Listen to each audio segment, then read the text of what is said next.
YouTube, you see these people showing off their workshops, their tools, their equipment, and everything else. And I thought I would do the same, except that my workshop is really tiny, barely 4 feet, 1.2 meters. But this is still a workshop that you can build pretty much everywhere. So this is actually a storage room.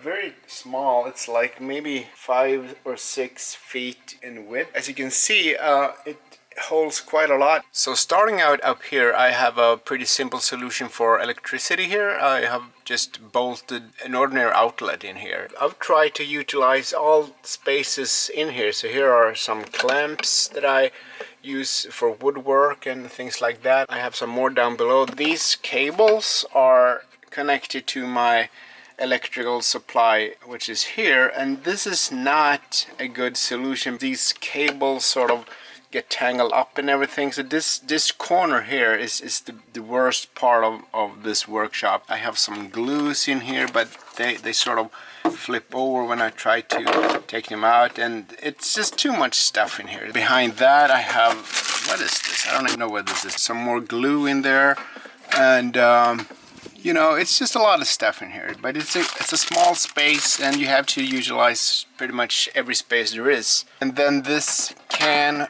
holds, well, some for painting, some, and yeah, some good stuff, good to have. Behind that is my wood saw. Then on top here I have all of my tools, or most of them anyway. This one is, you need this in every workshop. Some screwdrivers. This one I love. It's a screwdriver, but it's so powerful that I can actually drill with it. So it's a very good tool to have. A must-have. This here is actually my small lathe. It's very tiny. It comes from, I think it's a German company called Proxon. I think it's the smallest one they have. It's not more than, what is this, 2 feet maybe? But it's quite sturdy. I can change the speed. As you can see right now, I've used it for sanding things. So it's a quite versatile machine, but I would like the bigger version because this is a little too small. Then underneath I have managed to fit a storage space for you know, all kinds of stuff. Here's some screws and bolts, even more bolts in here. And what is this? I don't even know what this is. Yeah, it's, you know, some material for getting things together. What is the sandpaper?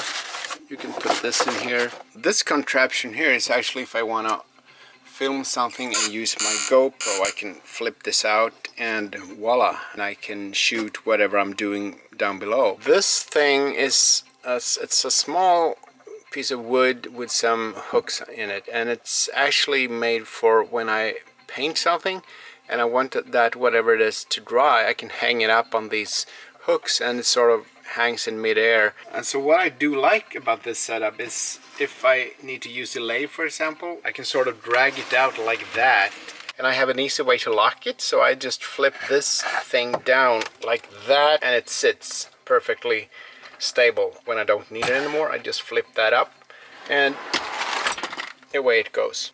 In here I also have this small milling machine. It's from Proxon as well, called Proxon MF70. And the whole thing works basically the same way. You just pull it out like that and you can start using it. Now this thing, if I were to change anything in this workshop, I should probably change this one and buy an ordinary drill press instead. I mostly use this as a drill press anyway. It works fine, but not for whatever I'm using it for. As a drill press, it's not that good. The machine I'm most happy with is actually this one. It's a Scheppers.